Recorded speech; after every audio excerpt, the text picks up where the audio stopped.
하나님 나라의 새로운 가족 관계에 대해서 이렇게 말씀을 하고 있습니다.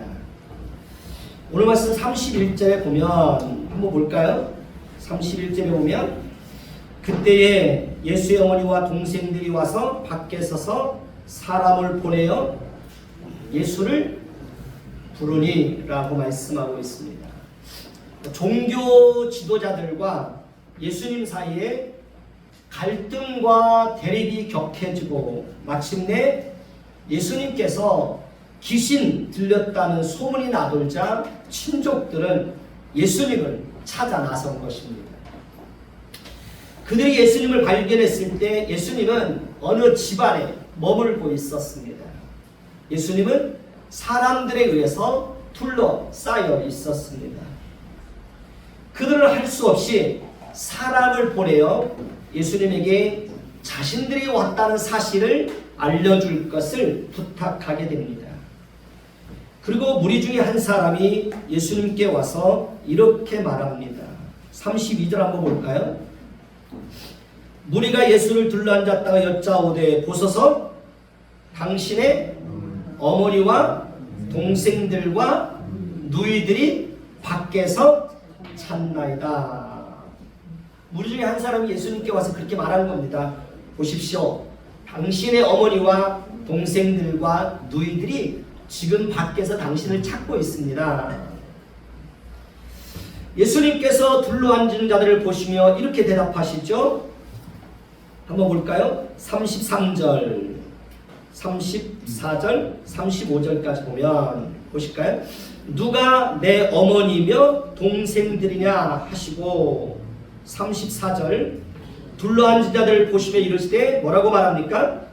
내 어머니와 동생들을 보라. 누구든지 하나님의 뜻대로 행하는 자가 내 형제요 자매요 어머니이니라.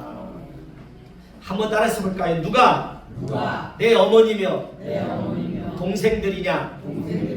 누구든지 하나님의 뜻대로 행하는 자가 내 형제요 자매요 어머니이니라. 예수님은 이 말씀을 통해서 하나님 나라의 새로운 가족에 대해서 말씀하고 있는 것입니다.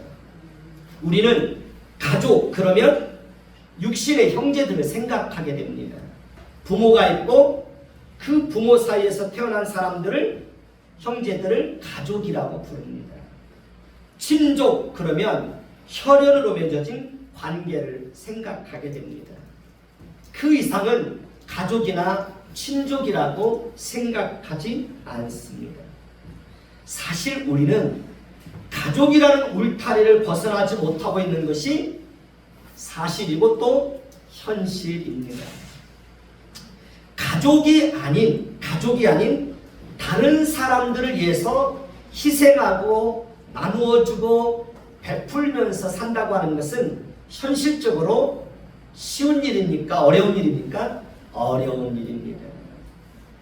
가족이 아닌 다른 사람들에게 작은 것이라도 나누어주고 베풀면서 살려고 하면 희생과 헌신이 없으면 불가능한 일입니다. 슬픈 일이지만 가족들끼리도 남남처럼 지내는 가정들이 있습니까? 없습니까? 있습니다. 친족들은 더더욱 남남처럼 지내는 것이 사실이고 현실입니다. 세상은 점점 더 그렇게 이기적으로 변하고 있습니다. 잠언 17장 17절에 보면 친구는 사랑이 끊어지지 아니하고 형제는 이급한 때를 위하여 있느니라 그렇게 말하고 있습니다. 한번 따라서 볼까요? 친구는 사랑이 끊어지지 아니하고 형제는 이급한 때를 위하여 남느니라. 형제는 이급한 때를 위하여 낳다라고 말합니다. 그러나 현실은 그렇지 않다는 것을 우리는 너무나 잘 알고 있습니다. 형제가 어려운 일을 당해도 형제가 위급한 때를 만났을 때라도 남의 일처럼 생각하고 아예 관심조차도 가지지 않고 사는 경우들이 많이 있습니다. 오직 자기밖에 모르는, 그러니까 형제인데도 너는 너 나는 나, 그렇게 살아가는 가정들이 참 많습니다.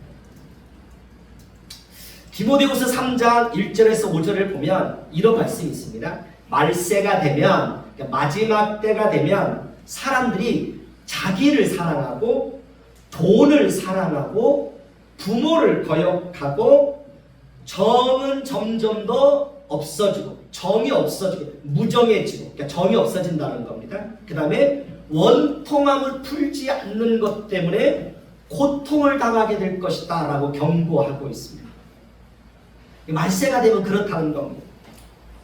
요즘 우리는 그런 시대 속에서 살아가고 있습니다. 자기밖에 모릅니다. 자기 자신만 사랑합니다. 돈밖에 모르고 돈만 사랑합니다. 부모를 거역합니다. 부모 자식 사이에도 점점 더 무정해집니다. 정이 메마르고 있습니다. 부부 사이에도 점점 더 정이 메마르고 있습니다. 형제 사이에도 마찬가지죠. 이웃 사이에도 정이 없습니다. 그래도 옛날에는 뭐 이렇게 서로 나누어주고 뭐 그런 게 있었잖아요. 서로 정을 주고받는 게 있었잖아요. 근데 요즘에는 그런 게 사라진 지 오래가 되었죠. 이웃도 남입니다. 그리고 더 심각한 것은 원통함을 풀지 않는다는 겁니다. 사람이 살다 보면 어떤 갈등으로 인하여서, 분쟁으로 인하여서 서로 사이가 멀어질 수는 있습니다. 그래도 시간이 지나면 그 원통함을, 그 관계를 어떻게 해요? 회복해야 되잖아요. 그런데 그냥 그 관계를 그대로 내버려 둔다는 겁니다. 그러니까 원통함을 풀지 않는다는 거예요. 그러니까 등 돌리고 산다는 거죠. 부모 자식 사이에도, 심지어 부모와 자식 사이에도 원통함을 풀지 않고 등 돌리고 사는 분들이 종종 있어요, 없어요? 있습니다. 제가 아는 분도 그런 분이 있었습니다. 부모하고 그 원통함을 풀지 않고 등 돌리고 오랫동안 지내는 것을 봤습니다. 그러니까 명절날만 되면 괴로운 거죠. 그러니까 술로 마음을 달래는 겁니다. 세상이 점점 더 그렇게 흘러간다는 거죠. 그러니까 그러고 보면 가족이라는 그런 개념이 점점 더 무너지고 해체되고 있다는 말도 결코 지나친 말은 아닐 것입니다. 요즘에는 나홀로족들이 그렇게 많다고 그러잖아요. 나홀로족들이 점점 더 늘어가고 있다고 그러잖아요. 그런데 오늘 말씀에서 예수님은 하나님 나라의 새로운 가족에 대해서 소개하고 있습니다. 누구든지 하나님의 뜻대로 행하는 자가 내 형제요 자매요 어머니이니라, 이렇게 말하고 있습니다. 놀라운 말씀이죠.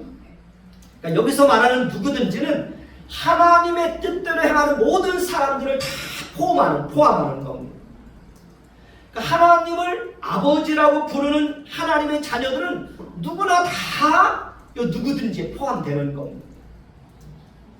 그러니까 하나님의 자녀라면 유대인이든 이방인이든 다 포함되는 겁니다. 그러니까 하나님의 자녀라면 가난한 사람이든 부자든 다 포함되는 겁니다. 그러니까 하나님의 자녀라면 지위가 높고 낮은 사람이든 천한한 사람이든 다 포함되는 겁니다. 하나님의 자녀라면 남자든 여자든 젊은 사람이든 나이 든 사람들이든 다 포함되는 겁니다. 그러니까 하나님을 아버지라고 부르는 하나님의 자녀라면 모든 차이를 뛰어넘어서 다 하나님의 가족이 되는 겁니다. 예수를 믿는 사람이라면 누구든지 하나님의 가족이 될 수 있습니다. 모든 것을 뛰어넘어서, 국경을 뛰어넘어서, 인종을 뛰어넘어서 모든 사람들이 다 하나님의 가족이 될 수 있는 겁니다. 하나님의 자녀들은 누구나 할 것 없이 한 하나님을 아버지라고 부릅니다. 우리의 아버지가 되시는 하나님은 누구든지 하나님의 뜻대로 행하는 사람들을 동일하게 하나님의 자녀라고 그렇게 인정해 주십니다. 그렇기 때문에 하나님의 뜻대로 행하는 모든 사람들은 누구든지 하나님이 다스리는 하나님 나라에서 하나님의 가족이 될 수 있는 겁니다. 우리는 그렇게 한 가족이 된 겁니다. 하나님 나라의 새로운 가족은 예수 그리스도의 피로 맺어진 가족입니다. 우리는 모두 동일하게 예수 그리스도의 피로 죄 씻음 받고 죄 용서함을 받았습니다. 예수 그리스도의 피로 맺어진 관계입니다. 가족입니다. 육신의 혈육으로 맺어진 가족은 그 관계가 영원히 지속되지 않습니다. 부모와 자식이라도 마찬가지입니다. 부모라고 해도 마찬가지입니다. 그러니까 예수를 믿지 않으면 이 땅에서 맺어진 관계는 영원히 지속되지 않습니다. 그냥 이 땅에서의 관계로 끝나는 겁니다. 그러나 하나님 나라에서 새로운 가족이 된 사람들은 이 땅에서뿐만 아니라 하나님 나라에서도 영원히 하나님의 가족으로 함께 살아가는 것입니다. 우리는 이 다음에 다 천국에서 함께 만나는 겁니다. 그리고 그 천국에서 하나님의 가족으로 같이 영원히 사는 겁니다. 하나님의 가족이 된 사람들은 하나님의 나라에서 새로운 가족이 된 사람들은 육신의 혈육보다 훨씬 더 친밀하고 가깝게 지낼 수 있습니다. 그렇지 않습니까? 우리는 피를 낳은 형제보다도 훨씬 더 친밀하게 지낼 수 있습니다. 훨씬 더 잘 지낼 수 있습니다. 지금까지 저와 열린 교회를 도와준 많은 사람들이 있습니다. 그분들의 도움이 없었다면 저와 열린 교회는 지금까지 살아남을 수 없었습니다. 코로나 때에도 많은 사람들이 도와줬습니다. 그러니까 지금까지 저와 열린 교회에 도움을 주었던 모든 분들은 피를 나눈 형제가 아닙니다. 하나님 나라에서 새로운 가족이 된 사람들이 저와 열린 교회에 많은 도움을 준 겁니다. 우리 열린 교회도 마찬가지죠. 우리 교회는 작지만 그럼에도 불구하고 개척할 때부터 지금까지 꾸준히 어려운 이웃들에게 나누어주고 베풀고 도움을 주면서 지금까지 살아왔습니다. 그들은 피를 나눈 형제들이 아닙니다. 예수를 믿는다는 그 한 가지 이유 때문에 하나님 나라에서 새로운 가족이 되었다는 그 한 가지 이유 때문에 나누어주는 겁니다. 베푸는 겁니다. 기꺼이 주는 겁니다. 우리는 모두 한 하나님을 아버지라고 부르는 사람들이고 한 하나님의 자녀가 된 사람들입니다. 따라서 우리는 모두가 그리스도 안에서 한 형제요, 자매요, 모친이 된 것을 알아서 진심으로 서로 사랑하고 서로 섬겨주고 서로 세워주고 서로 나누어주면서 그렇게 살아야 되는 것입니다. 하나님을 사랑하는 것처럼 그렇게 어떻게 해요? 서로를 사랑해야 하는 것입니다. 마치 자매를 보면 친자매를 대하는 것처럼 그렇게 대해야 됩니다. 형제를 보면 친형제를 대하는 것처럼 그렇게 대해야 됩니다. 연로하신 분들을 보면 친어머니나 친아버지를 대하는 것처럼 그렇게 대해야 되는 것입니다. 왜냐하면 우리는 하나님 나라에서 새로운 가족이 되었기 때문에 그렇습니다. 우리는 하나님의 나라에서도 영원히 함께 살 것이기 때문에 그렇습니다. 예수의 어머니와 동생들이 예수님을 데리러 왔던 것은 그들은 예수님이 하나님의 아들이라는 사실을 몰랐기 때문에 그렇습니다. 그들은 예수님께서 이 땅에 육신의 몸을 입고 오신 궁극적인 목적이 무엇인지를 몰랐기 때문에 그런 것입니다. 그렇기 때문에 그들은 항상 불신앙 속에서 벗어나지를 못하고 있었던 것입니다. 오늘날에도 예수 그리스도가 어떤 분인지에 대해서 모르는 사람들은 항상 불신앙적인 모습을 가지고 살아가고 있습니다. 예수님을 배척하고 거역하고 거스르고 그렇게 살아갑니다. 예수님을 예배하는 것을 거부하고 살아갑니다. 그러나 우리는 하나님의 은혜로 하나님의 선택을 받고 부르심을 받고 하나님의 자녀들이 되었습니다. 하나님의 가족이 되었습니다. 하나님이 어떤 분인지를 알고 하나님을 예배하는 사람들이 되었습니다. 이것은 세상의 그 무엇과도 비교하고 바꿀 수 없을 만큼 가치 있는 일입니다. 놀라운 것이죠. 하나님을 예배할 수 있다는 것은 놀라운 축복입니다. 그러니까 아무나 하나님을 예배할 수 있는 것이 아닙니다. 짐승들은 하나님을 예배할 수 없습니다. 하나님 앞에 선택받지 못한 사람들도 하나님을 예배할 수가 없습니다. 하나님에 의해서 선택받은 사람들, 하나님의 자녀들만이 이렇게 한 가족으로 모여서 함께 하나님을 예배할 수 있는 것입니다. 그렇기 때문에 우리가 주일날 모여서 이렇게 하나님을 예배할 수 있다는 그 사실만으로도 우리에게는 큰 기쁨이고 즐거움이고 행복이고 감사인 것입니다. 여러분, 주일날 교회 오는 것이 행복하지 않나요? 즐겁지 않나요? 즐겁지 않나요? 제가 며칠 전에도 집사람에게 그런 얘기했습니다. 우리가 교회를 개척하고 그 힘든 시간들을 많이 보내왔지만 그래도 늘 이렇게 그 기쁨과 감사함으로 또 이렇게 목회자의 길을 걸어갈 수 있다는 것도 우리에게는 그것도 감사한 일이 아니냐. 제가 집사람에게 그런 얘기를 했습니다. 저는 목회자로 살아간다는 게 너무 감사하고요. 주일날 여러분들을 만나서 같이 예배할 수 있다는 게 얼마나 감사한지 모르겠어요. 그래서 옛날에 목장에서 일을 할 때는요, 수요일날만 지나면 그때부터는 막 가슴이 뛰었어요. 왜냐하면 목, 금, 토, 수요일날만 지나가면 이게 딱 꺾이잖아요. 목요일, 금요일, 토요일 지나면 금방 또 주일날 교회 가서 성도들을 만날 수 있잖아요. 그래서 막 수요일만 지나가면 그때부터는 막 가슴이 뛰었어요. 그리고 일하는 게 즐거웠어요. 밭에 가서 풀을 매는 것도 즐겁고 소 막 이렇게 젖짜고 똥치고 그러는 것도 즐거웠어요. 주일날에 기다리고 있습니다. 주일날 가서 사람들을 만난다는 게 너무 즐거웠어요. 오늘날도 마찬가지예요. 주일날 교회 안에서 여러분들을 만난다는 건 저에게는 큰 기쁨이고 행복이에요. 우리에게 그런 기쁨이 있는 거예요. 예수님은 십자가 위에서 다시 한번 그의 모친 마리아와 그의 제자 요한에게 하나님 나라의 새로운 가족에 대해서 말씀해 주고 있습니다. 예수님의 십자가 곁에는 그 모친과 이모와 글로바의 아내 마리아와 막달라 마리아가 눈물을 흘리면서 슬픔을 쓸어내면서 밑에서 있었습니다. 예수님은 십자가에서 운명하시기 전에 당신은 견딜 수 없는 고통 가운데 있으면서도 그의 모친과 그의 사랑하시는 제자가 곁에 섰는 것을 보시고 그 모친에게 이렇게 말합니다. 여자여 보소서 아들이니다. 예수님께서 사랑하는 제자가 곁에 있는 것을 보시고 제자에게 그렇게 말한 걸 여자여 보소서 아들입니다.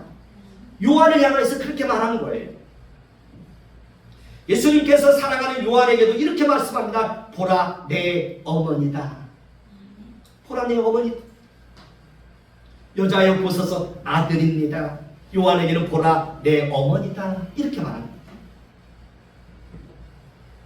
그리고 그 이후로 제자 요한이 예수의 모친 마리아를 집에다 집에 모셨다라고 말씀을 하고 있습니다. 그러니까 예수님은 비록 육신의 몸은 이 땅을 떠나 하늘로 가게 되지만 결코 육신의 부모를 외면하지 않았습니다. 예수님은 육신의 부모인 마리아를 육신의 혈육들에게 맡기지 않고 그의 제자에게 그의 어머니를 부탁합니다. 그리고 예수님의 제자는 그 이후에 자기 집에 그 어머니를 모셨다고 말합니다. 간혹 보면 믿음이 좋다고 하는 사람들을 보면 육신의 부모를 가볍게 대하고 소홀히 하는 사람들이 있습니다. 그것은 분명히 하나님 앞에서 크게 잘못된 것입니다. 그러니까 진정한 그리스도인이라면 만약에 그가 하나님을 아는 사람이라면 육신의 부모도 어떻게 해요? 육신의 부모에게도 잘해야 됩니다. 그러니까 육신의 부모도 잘 섬겨야 됩니다. 그러니까 진정한 그리스도인이라면 하나님을 아는 사람이라면 부모에게도 잘해야 됩니다. 저도 우리 어머니에게 매일 밤마다 안부 전화를 드립니다. 그러니까 멀리 떨어져 있으니까 자주 찾아뵙지는 못하지만 그래도 매일 전화를 드려요. 그리고 어머니에게 안부를 묻습니다. 오늘 하루도 잘 지내셨는지, 식사는 잘 하셨는지, 어디 아프지 않으셨는지. 어머니는 아들이 목소리만 들려주는 것만으로도 어머니는 기뻐하고 행복하고 웃습니다. 우리는 그것도 못합니다. 그것도 못해요. 육신의 부모에게 잘하는 것은 하나님에게 하는 겁니다. 전화하는 건 돈 들어가는 것도 아니잖아요. 그렇죠? 돈 들어가는 것도 아닌데 왜 그것도 못하는지 모르겠습니다. 진정한 그리스도인이라면 육신의 부모와 혈육에게도 잘해야 됩니다. 그래서 성경에 보면 자기 가족을 돌아보지 않는 자는 믿지 않는 자들보다 더 악하다고 그랬어요. 그러니까 자기 가족을 잘 돌아볼 줄 알아야 됩니다. 그러니까 자기 가족을 잘 돌아보는 사람이 진정한 그리스도인입니다. 그러니까 다른 사람이 어떻게 하든지 우리는 그리스도인으로서의 책임을 성실하게 감당해야 되는 것입니다. 그리고 더 나아가서 교회 안에서 연약한 분들이 있다면 교회는 그분들을 형제요 자매요 모친인 것으로 알아서 하나님께 하듯 그렇게 서로에게 대해야 되는 것입니다.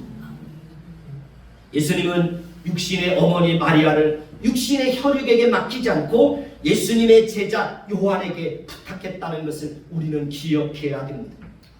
그리고 그시로 그 제자가 자기 집에 모셨다는 것을 기억해야 됩니다. 예수님은 그 일을 통해서 하나님 나라의 새로운 가족관계를 보다 분명하게 십자가 안에서 보여준 것입니다. 여러분, 사도행전 4장에 보면 믿는 무리가 한 마음과 한 뜻이 되어서 물건을 서로 통용했다고 말합니다. 자기의 재물을 자기의 것이라고 주장하지 않았다고 말합니다. 그들 가운데 궁핍한 사람이 없었다고 말합니다. 밭과 집 있는 자는 팔아서 사도들의 발 앞에 두었다고 말합니다. 그리고 사도들은 그것을 가지고 각 사람의 필요를 따라서 나누어 줬다고 말합니다. 초대교회는 이렇게 하나님 나라의 새로운 가족이 된 사람들에게 새로운 가족관계에서 가족관계가 무엇인지를 그렇게 분명하게 교회가 보여주는 것입니다. 만약에 하나님께서 우리에게 재물을 얻을 수 있는 능력을 주셨다면 우리는 어떻게 해야 할까요? 우리도 하나님께서 우리에게 맡겨주신 재물을 하나님 나라에서 새로운 가족이 된 사람들을 위해서 사용할 줄 알아야 되는 것입니다. 우리를 통해서 하나님 나라에서 새로운 가족이 된 사람들이 하나님의 긍휼과 사랑과 자비를 풍성하게 경험할 수 있도록 나누어주고 베풀 수 있어야 되는 것입니다. 여러분, 다윗과 요나단은 어떤 관계입니까? 친구 관계입니다. 요나단은 다윗을 자기 생명처럼 사랑했다고 말합니다. 그러나 요나단은 블레셋과의 전쟁에서 죽음을 맞이하게 됩니다. 블레셋과의 전쟁에서 죽고 납니다. 그리고 그에게는 절름발의 아들이 하나 있었습니다. 무비보셋입니다. 근데 다윗은 요나단이 죽고 난 이후에 그의 친구의 아들, 그러니까 요나단의 아들 무비보셋, 그러니까 절름발이죠. 절름발이를 데려다가 평생 자기 상에서 함께 음식을 먹게 합니다. 그러니까 다윗은 친구의 아들을 자기의 아들처럼 그렇게 사랑하고 아껴주고 존대한 겁니다. 그에게 하나님의 긍휼을 풍성하게 베풀어 준 겁니다. 다윗도 역시 하나님 나라의 새로운 가족이 무엇인지를 그의 몸으로 보여준 것입니다. 사도행전 9장에 보면 도르가라는 여제자가 나옵니다. 그 여자는 선행과 구제하는 일이 심히 많이 있었다고 말합니다. 특히 도르가라는 여제자는 과부들을 자기 가족처럼 돌보았다고 말합니다. 그리고 그가 병들어 죽게 되었을 때 과부들이 그를 위해서 슬피 우는 것을 봅니다. 하나님은 도르가라는 여제자가 숨지게 되었을 때 베드로를 보내서 그의 생명을 다시 살려주는 것을 봅니다. 도르가라는 그 여자 역시 하나님 나라의 새로운 가족이 무엇인지를 보여주는 것입니다. 도르가는 하나님 나라에서 새로운 가족이 된 사람들을 위해서 아낌없이 나누어주고 베풀면서 살았던 것입니다. 그리고 도로가가 그렇게 가난한 과부들을 위해서 나누어주고 베푸는 삶을 살았을 때 하나님은 그에게도 긍휼과 자비를 풍성하게 베풀어 주셔서 그의 생명을 다시 회복시켜 주시는 것을 보지 않습니까? 열왕기상 4장에 보면 수넴에서는 한 여자가 나옵니다. 그 여인은 남편과 상의를 해서 엘리사 선지자를 위해서 작은 방을 하나 만들고 그 방 안에다가 침상과 책상과 촛대를 두고 엘리사가 그 앞을 지나갈 때마다 그 안에서 머물게 하고 엘리사가 자기 집에 머무는 동안 음식을 대접하는 것을 볼 수 있습니다. 하루는 엘리사 선지자가 그 집에 들어가서 그 방에 머물면서 침상에서 누워있는데 수넴 여인이 자기에게 행하는 그 행위들이 너무 감동이 되는 겁니다. 그러니까 자기를 향한 그 세심한 배려에 감동을 받습니다. 그리고 하나님은 그 가정에 아들을 하나 줍니다. 나이가 들어서 아이를 낳지 못하는데 하나님이 그 가정에 아들을 줍니다. 그러니까 수렘 여인 역시 엘리사 선자를 섬기는 것을 통해서 하나님 나라에서 새로운 가족이 되었다는 것이 무엇인지를 그의 삶을 통해서 보여준 것입니다. 디모데후서 2장에 보면 에바브로디도에 대한 내용이 나옵니다. 에바브로디도는 빌립보 교회에서 모은 헌금을 바울에게 전달해주는 그런 역할을 했습니다. 에바브로디도는 자기의 몸이 병들어서 죽게 되었을 때도 그리스도의 일을 위해서 자기의 목숨도 돌아보지 않고 헌신했다고 말합니다. 바울과 에바브로디도는 그렇게 가족이나 형제보다도 더 친밀하고 생명을 나눌 수 있는 그런 관계였습니다. 육신의 형제가 그렇게 지낼 수 있을까요? 그렇기 때문에 바울은 에바브로디도가 병들어 죽게 되었을 때 그를 위해서 하나님 앞에 간절하게 기도합니다. 그리고 하나님께서 바울을 긍휼히 여기사 에바브로디도를 죽을 병에서 살려내십니다. 건져주십니다. 그러니까 바울과 에바브로디도 역시 하나님 나라에서 새로운 가족이 되었다는 것이 무엇인지를 그들의 삶을 통해서 그들의 생애를 통해서 그렇게 보여주고 있는 것입니다. 사도행전 16장에 보면 바울과 그의 신실한 동역자인 브리스길라와 아굴라 부부에 대한 내용이 기록되어 있습니다. 바울은 그의 신실한 동역자인 브리스가와 아굴라에 대해서 자신의 목숨을 위해서 자신들의 목숨까지도 아끼지 않고 내놓았다라고 말합니다.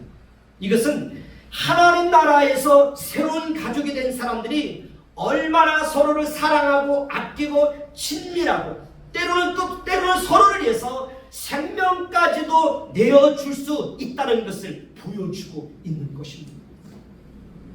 여러분, 고린도후서 8장에 보면 마게도냐 교회에 대한 내용이 기록되어 있습니다. 예루살렘 교회가 기근으로 인하여 큰 어려움을 겪고 있었습니다.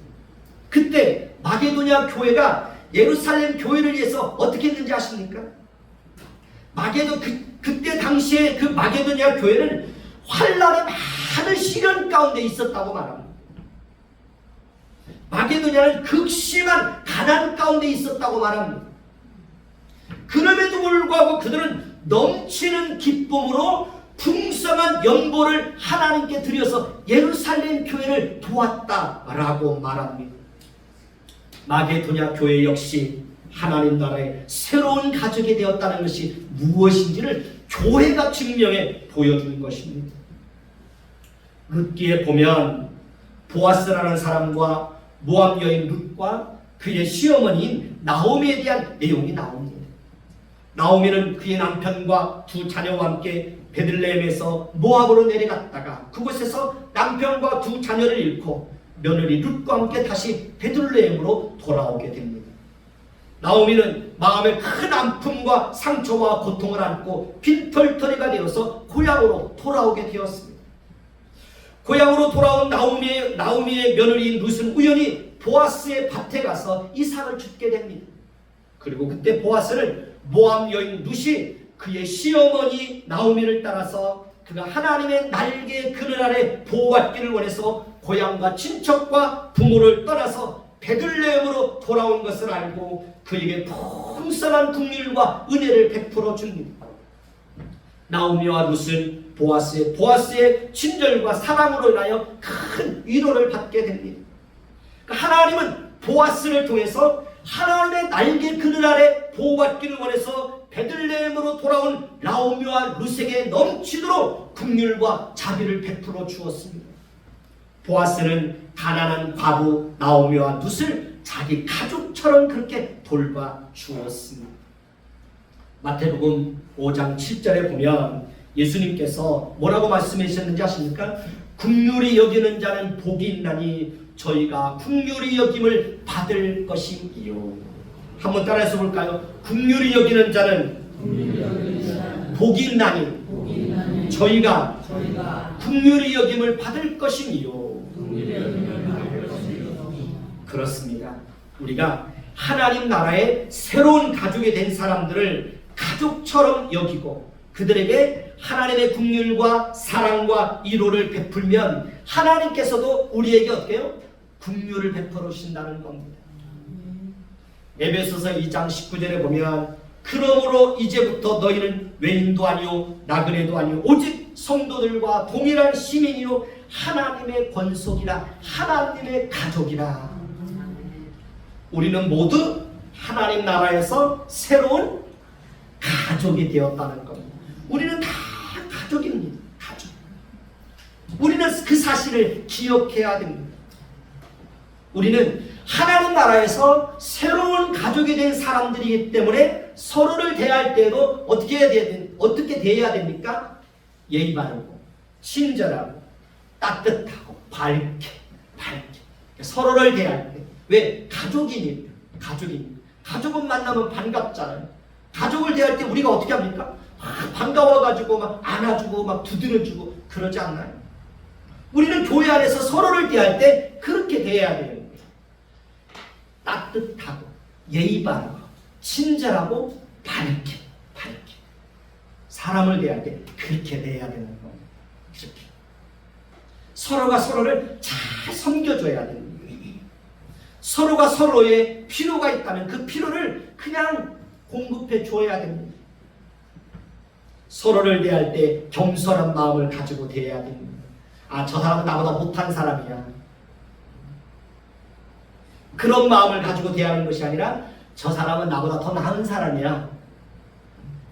지위의 높고 낮음을 떠나서 빈부 귀천을 떠나서 서로가 서로를 대할 때는 저 사람은 나보다 더 나은 사람이야. 에이, 저 사람 나보다 못한 사람이다. 이렇게 대하면 안 된다는 겁니다. 그리고 서로를 인정해야 됩니다. 우리가 우리 몸의 지체를 귀하게 여기듯 우리도 서로를 대할 때 어떻게 해요? 존귀하고 귀하게 대해야 되는 겁니다. 존귀하고 귀하게. 우리 모두가 그렇게 하면 교회는 건강한 교회가 될 수 있습니다. 가족 같은 교회가 될 수 있습니다. 따뜻한 교회가 될 수 있습니다. 하나님이 기뻐하시는 교회를 이룰 수가 있는 것입니다. 여러분이 저를 존귀하게 여기면 제가 얼마나 행복해질까요? 성도들이 목사를 존귀하게 여기면 목사가 그 이상 뭐가 좀 부족해도 얼마나 행복하겠어요? 제가 여러분 한 사람들을 정말 귀하게 대할 때 여러분들의 마음 어떻습니까? 너무 행복하잖아요.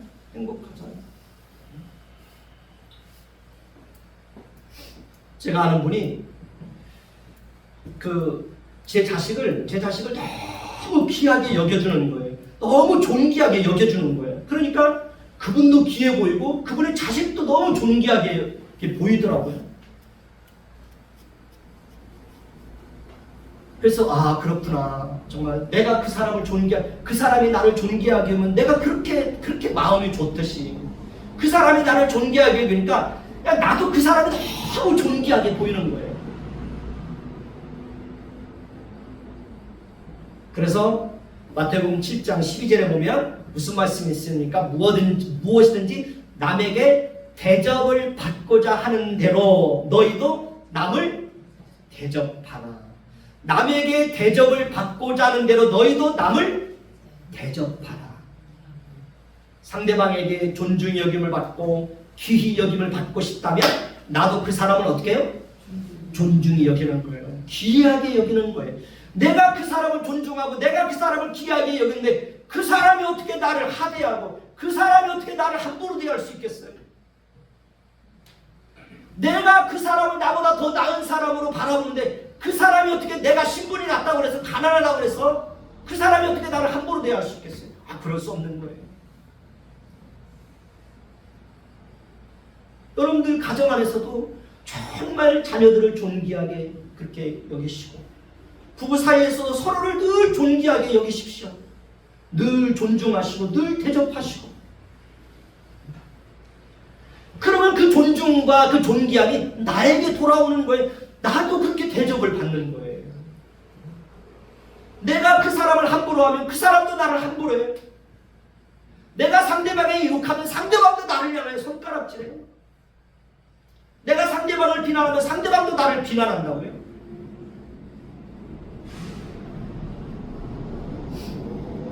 그러나 내가 상대방을 정말 존중하면 상대방도 나를 존중해. 얼마나 좋아요. 서로를 존중하고 서로를 통해서 존중의 여김을 받고 존귀 여김을 받고 그런 우리의 그 자존감은 높아지는 거예요. 스스로가 존귀한 사람이라고 생각하는 거예요. 행복은 다른 데 있지 않아요. 돈이 많다고 해서 행복한 게 아니에요. 내가 누군가로부터 존중의 여김을 받고 내가 누군가로부터 존귀의 여김을 받을 때 그게 마음이 행복이 찾아오는 거예요. 여러분, 교회는 한 가족이에요. 우리는 예수 그리스도의 피로 맺어진 한 가족이에요. 우리는 한 하나님을 아버지라고 부르고 그 한 하나님에 의해서 모두가 동일하게 자녀라는 하나님의 자녀라는 동일한 지위를 갖고 있어요. 그러니 우리는 서로를 대할 때 어떻게 해요? 가족같이 대해야 돼요. 가족같이. 교회가 왜 그렇게 싸우고 그럴까요? 하나님의 가족이라는 사실을 잊어버리기 때문에 그러는 거예요. 저도 노예에 참석했을 때 목사님들끼리 왜 그렇게 싸우는지 모르겠어요. 이해가 안 가요. 이해가 안 가요. 성경은 분명히 하나님 나라에서 새로운 가족이 되었다고 그러는데 하나님의 가족이 되었다고 그러는데 가보면 하나님의 가족이 아니에요.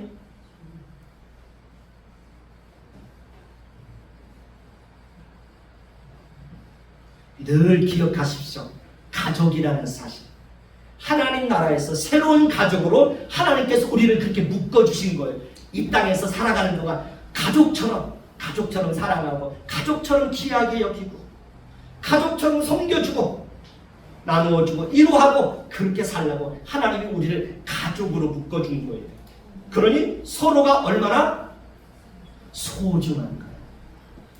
여러분들은 저에게 너무 소중하신 분들이에요. 주일날 여러분들을 만나는 것이 저에게는 큰 행복이에요. 우리 모두 하나님의 가족이라는 사실을 늘 기억하고 서로를 대할 때 정말 가족을 대하듯 내가 내 몸을 귀하게 여기듯 서로를 그렇게 귀하게 여겨주시기를 예수님의 이름으로 축원해 드리겠습니다.